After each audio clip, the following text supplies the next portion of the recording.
it's very difficult for us, a small country, small population, to get much exposure. As I mentioned, the industry is still growing. It's still it's growing. It's growing all the time, but it's still very small. Okay, so we don't have that. We don't even have like a good pool of playtesters, for example. That a lot of the more developed board game industries have. The next is local market stigma. As you can see, this event, probably about 1/3 or less is local games, right? It's still, and it's the same for like everywhere except maybe in Japan.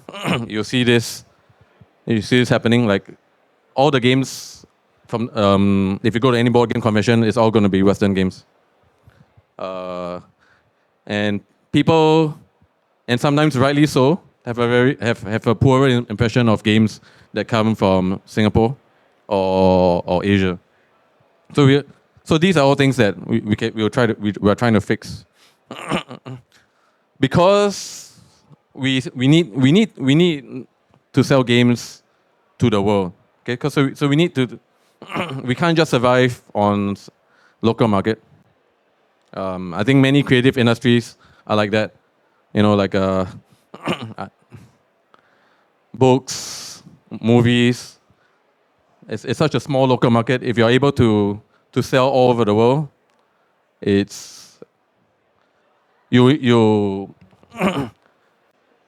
increase your audience by like 1,000 times, 10,000 times, and we need that to grow as a company. But we do have some advantages. So we speak English, and that is the kind of international language of board games. We have lots of cultures in Singapore, so that allows us to adapt well to other cultures as well. We're very international, and we are right in the middle of Asia. We can fly everywhere in Asia. Later on, I'll show you my flight schedule. Yeah, so I mean, these are some small advantages that we have, and that's kind of why the Singapore board game industry is, I would say, a bit more developed than the rest of Southeast Asia, except Thailand. Okay, so like I mentioned, we really want to make games from Singapore. We don't want to hide the fact that we're from Singapore, because I think that's what makes us unique. I don't want to make very vanilla games that any studio in the world can make. I want to make games, and I put in a lot of Easter eggs, like you can see over here in our games. But yeah, like if the game is too Singaporean, like the ones that you see over here, like a game about chopping tables, a game about lo hei, a game about kopi, it's going to be a bit more difficult to sell overseas, as you can imagine. So we need to make a compromise. Need to make games that appeal to both the local market and international market. So there's three things that we focus on: artwork, mechanics, and themes. Okay, so talk about artwork first. So we try to have really world-class graphic design and artwork, while still keeping a Singaporean flavor, as much as you want to kind of quantify that. I know it's very difficult because it's not like we have a very strong style, but I think if you have a style that is not really East, not really Japan, and not really American, that's kind of a Singaporean style. I mean, as much, and you can see. I mean, if you can see our games later, I think there's kind of like an overall feel that is there. So we try to make games that have this kind of aesthetic, but still appeal to people around the world. So I'm going to give you a couple of examples. So number one is Plantopia. So the artwork for Plantopia, you can see it's like I mentioned. I mean, I guess it's more manga style, but it's still not like those like really Japanese looking ones. So this game sells by the artwork alone. I mean, the game of course is we try to make good game mechanics. I'm going to talk about the game mechanics soon, but usually, I mean, we say don't judge a book by its cover, but half the time when you buy games, you're gonna look at the cover first. Actually, more than half the time, I would say maybe 80% of the time you're gonna look at the cover first. And so I think we spent a lot of time working on this artwork, and that has really helped it gain its own audience. People who like this style of artwork. So the next one is a Buffet Boss. It's a very, I mean, I like to say neutral, but people in the West say that this looks very Asian. I'm not really sure why.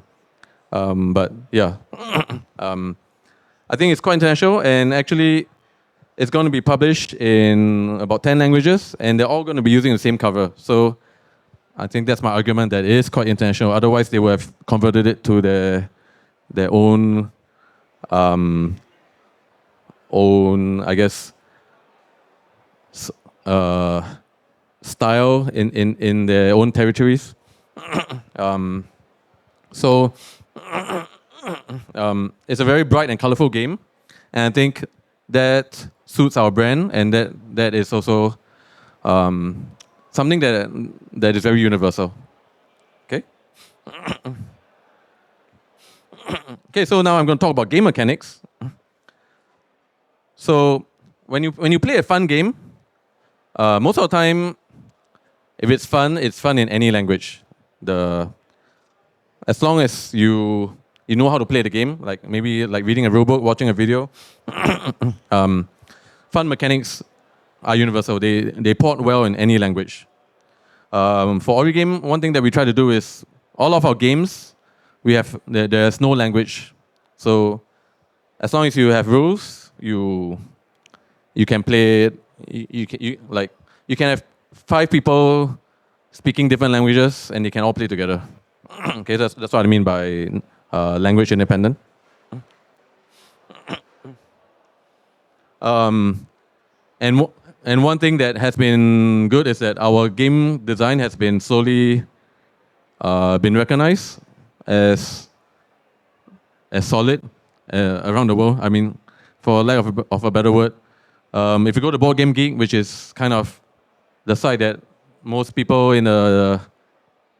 who play board games use, all of our games have pretty high ratings. Some of them have won awards, nominated for awards.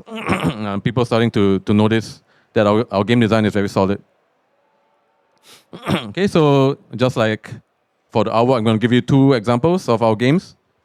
So Mooncake Master is one of our classic games. It's actually our first game that we ever made. But actually this year is the year that the Mooncake Master is going to cut off the moon, and it's going to go international. So the mechanics are very fun, but it's very difficult to bring a game about mooncakes to the other parts of the world. Okay, so a French company that we work with, they realize that all they need to do is make it something more universal, which is cakes. So they change all the mooncakes in the game to cakes, like you can see. They change the flavors to chocolate, vanilla, strawberry, and then suddenly everybody knows about. I mean, they can connect with the theme more. Okay. So another example is one of our best-selling games in Singapore. It's called Kopi King. It still sells very well. But as you can imagine, we all know that kopi means coffee, but there's something we take for granted. But I guess my point is that game mechanics are universal. All you need to do is just reskin it and give it a theme that more people can understand, at least in their own markets. And so the bubble tea version, I had to kind of redo all of the game balancing, but it's still the same core mechanics. um, and and now you have kind of two products for the price of one that can sell in two different markets. And the fun thing is that a lot of people in Singapore also like bubble tea, so we do sell that in Singapore as well. Okay, so the last thing I'm going to talk about is about stories or themes. Okay, so one thing that we kind of struggle with is we want to make stories about Singapore, but then we don't want it to be too Singaporean that we kind of we don't have any connecting points for international audiences. But actually, after thinking about this for a very long time, actually, if you see the examples coming up, and I think there's many more, you kind of see what I mean. Okay, so for example, we have a game about local flowers, Singaporean flowers. All the flowers in the game, you can only find them in. I wouldn't say you can only find, but all the orchids are actually created in Singapore, and all the other flora in the game, you just walk outside and you can see it. It's all very Singaporean. And if you are Singaporean, you would know, and you can even identify our national flower on the cover. But orchids are not Singaporean. We create orchids and we kind of consider them very Singaporean, but they're actually very universal as well. And so this example, so the picture here is of the Ukraine version. I hope that they can still play games, but maybe games are. This is the best time to play games when you need to take your mind off other pressing things. But yeah, you can see that even when they made an image for the game, so this is actually from them. They actually use their own orchids, and it fits as well as our own orchids. Okay, so that's an example of something that's Singaporean but also very universal. So my last example is Chock-a-Block. It's a game about building up an apartment block and like connecting birds, cats, and underwear. If you look at it as a Singaporean, you probably see something that you see every day when you come out of your house. Basically, HDB flat. It's the first thing that will come to your mind. But it's not like we're the only country that has apartment blocks, right? So this is something that I think is, a Singaporean would feel close to it, but it won't alienate international audiences. So this is the kind of games that we try to make, basically. Okay, so just to summarize, we try to make games that look good, play well, and tell interesting stories. Okay, and we're still trying to do that. We still make like 3 to 5 games every year. We're slowly still building up this catalog of games. So one thing. So there's 2 more things that I just want to quickly talk about. So making games is one thing. Bringing games to the world is another issue, right? So this is my flight schedule for the rest of the year. I just quickly put it here. I think these are just the major ones too. So like every month I travel at least once or twice, and it's just like a game just like this game convention. I go to game conventions in many parts of the world, and we bring our games with us. And so we're bringing a bit of Singapore with us everywhere we go as well. But there's another way to do it. So in November every year we have a very big celebration of Asian Games right here in Singapore. This year will be Fusionopolis still. Last year, our event had 6,000 people and over 20 countries were represented. Hundreds of games from all over Asia. And I think we're starting to get a lot of international guests to our event as well. Hopefully, TCQ will also continue growing and start to attract international guests as well. But for us, this year will be our 4th iteration, and it's an event that I personally always look forward to because me and Origame are very strong champions of Asian games, not just Singaporean games. Okay, so that's basically my talk. So hopefully you guys, when you travel in future, if you go to any board game stores, hopefully you can see our games there. We try our best to get our games to as many countries as we can. You can even see Chop in Copenhagen and many other countries. So please continue supporting us and the local board games industry. And please keep playing board games. I mean, I'm sure you are here to play board games since you're here. And thanks so much for listening this whole time. I think we have some time for questions, right? Yeah, we do, actually. So if anyone has any questions for Daryl, anyone want to ask any questions for Daryl? About his experiences going all over the world, carrying that little bits of Singapore with him. I love the fact that he's got completely comfortable in the same way I would do too, because I'm going to do it. Actually, I copied this from you just now. I know, right? It's comfortable, isn't it? It's nice. I like it. So anyone has any questions? Does anyone want to ask anything? Yeah, anything at all. Nothing? No one? Okay, Brian. Yes, I do know this guy. No, you don't. Please. Hi, my name is Brian. Hi. I'm also with the SGGA, the Outgoing Exco.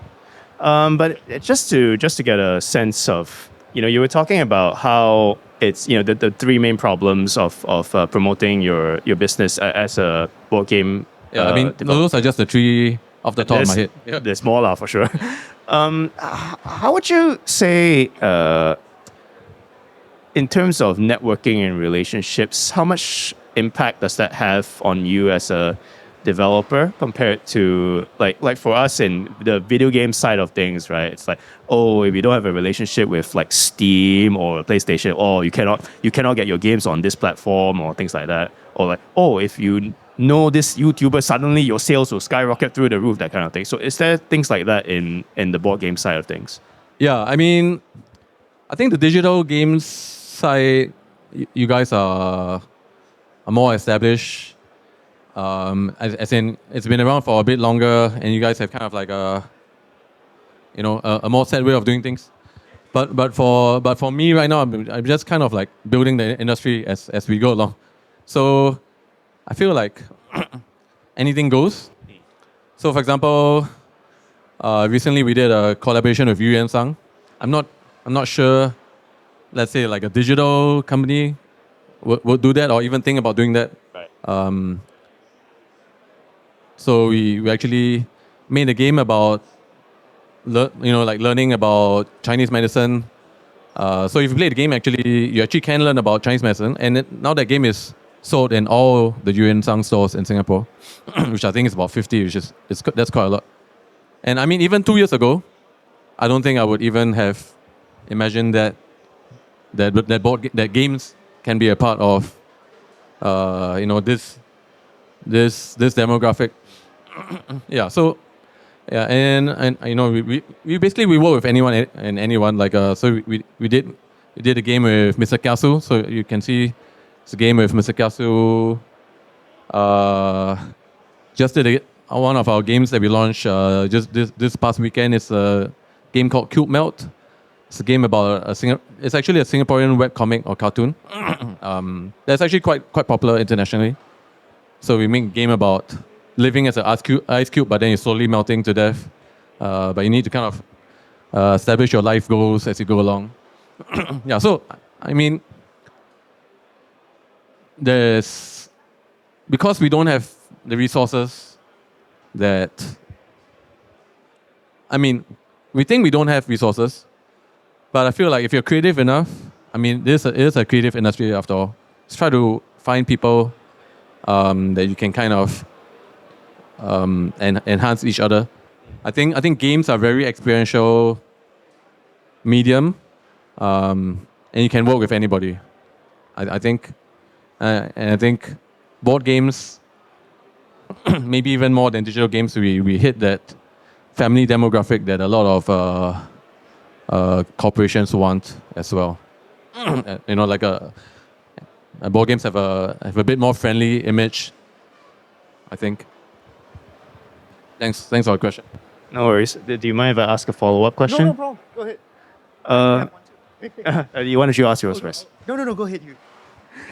Well, You got priority. yeah. So for just to follow up on you mentioned the Yuan Sang and Mr. Kiasu collabs.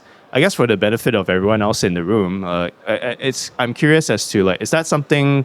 Are those commissions that you seek out? You go knocking on people's doors and hey, would you want to do a board game collab with your brand, or do they actually come seek you? How did that? If you can talk about without NDA violations or whatever, if you can talk about how those came about, is it like a community thing or an introduction, that kind of thing?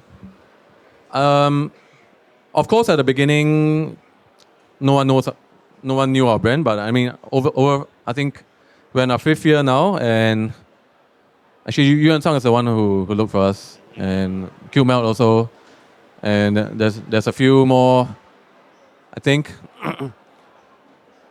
the more that you kind of work and show that you're open to collaborations, I think the more people will kind of knock on your door. And I mean, to be honest, we have lots of games in the pipeline already, so we kind of need to rearrange stuff if you want for any new collaborations. But we're always open, especially with a Singaporean brand, and something that we think that like for example, Mr. Kiasu, we bring the game to our conventions overseas. People are not going to know Mr. Kiasu. They're actually going to know the game before they know Mr. Kiasu. But then maybe they enjoy the game, the experience of shopping, grabbing the bargains, and then they want to know more about the IP. So I think a lot of these IPs help us within Singapore, but when we go overseas, we are the ones that are kind of spreading this IP overseas. Got it. Thanks. I'll pass it to Jared. Thank you. Okay, our next talk is going to start in about 10 minutes' time, but that means we do have 10 minutes for any other questions from anyone on the floor.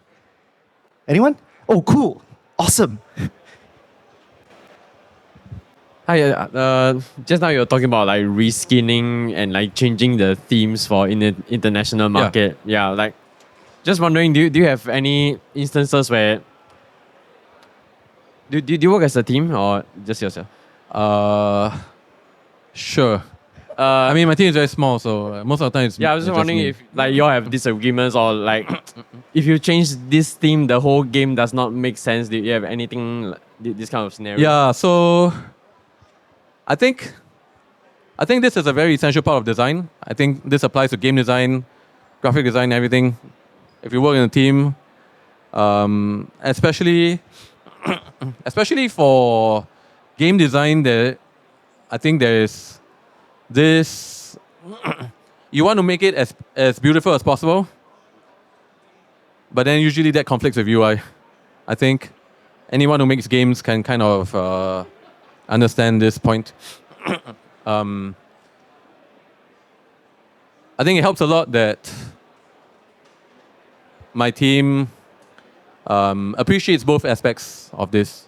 So it's always about a compromise whenever you do design, because I think when you do design, I think the word design implies that there is no right answer. You can only do the best that you can with all the conditions that you have in front of you. Yeah. So definitely there's always conflicts, but we try to compromise. I think that is the fun part of design. So I think good designers know that you always need to compromise. Okay. Thank you very much. Anyone else? Oh, God. I dropped my guard there. Oh, cool. This is fun. Hey, hi Daryl. Hi, Don. I'm Don from the incoming SGGA Exco. So, okay, I think just want to ask maybe also for those who are new to the board game industry and just wanting to start out, because it's quite different from video games where you don't have to have like a minimum quantity to sell, Yep. right? And then you have to have. I mean, so of lah, but okay, I mean, but kind yeah. of when it comes to like development, Yeah. but it's quite different from board games where you have to actually like manufacture Yeah. and all that. So what kind of numbers is a good sense to just start out, right? Because you need to balance between having minimum quantity to manufacture and then to sell, right? So Yeah. what would be a good number to like kind of be break even or profitable for some for a team or Sure. board game studios to start up? Right. okay. So now we're getting into more industry knowledge. Okay, so for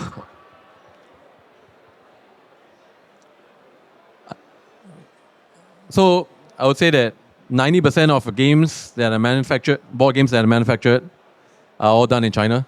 So I'm going to give you the China rates because that is basically the global rate of printing a game.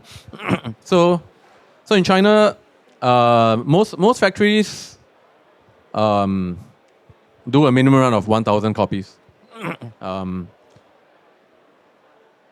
of them can do 500, but usually the cost of 500 is almost the same as 1,000 because, yeah, I mean it's just economies of scale. And if you really want to get to the discounts, you kind of need to get to 4,000. That's kind of the sweet spot for the economies of scale. But for an indie publisher starting out, it's very difficult to sell. Like, I mean, I estimate like, let's say an event like this, maybe you'd be happy to sell like 20 games, if you're lucky 50. Yeah, so, and then, so it's not easy to sell board games because unless your cover is like really striking or like if you have really good social media skills, then you can kind of, I mean, it's basically like marketing any product, right? Like if you have a, like let's say you're part of the dog community and you're making a game about dogs, maybe you already have a kind of an audience that will kind of buy a few hundred sets off you just to begin with. But if you're just starting out, it's going to be difficult to sell even 500 sets in a year. Yeah, so I mean, I think 500 is a good starting point for people just starting out. If you can increase your marketing and get pre-orders, or maybe do a Kickstarter, which is what a lot of people do. So Kickstarter is a way to get some pre-sales, also kind of help you defray your capital costs for a while. Give you a few $1,000s to play with, to absorb your printing costs, but also essentially take some of that stock off you because, I mean, if you have that 500 games, you're still going to need a place to store them, right? And that's why even if it's the same cost, you may still want to do 500 instead of 1,000 because you may not have a place to store that 1,000 games. Because people always kind of fall for this. It's the same price, so why don't I print 1,000 sets? Yeah. So you're going to have another 500 sets that I don't know in your room, assuming you don't have a warehouse, for a year or two or more. Yeah. So I guess is that mostly your question? I actually love how inside baseball we went on this one, because like it's thanks to some of you guys who's asking these kind of questions. Because honestly, I was going to ask them too. Okay. Sure. I'm so glad that there's someone else who is just pulling those questions out of me. Because okay, so I've done physical games myself, and I do have one massive question because MOQ is one huge thing. You talked about storage for these things, obviously massive things as well. But you touched on Kickstarter, and I'm just going to make this the last question. I'm sorry for everyone here that I'm just going to bogart your last question, all right? Because we do have to start the next panel in about 10 minutes, okay?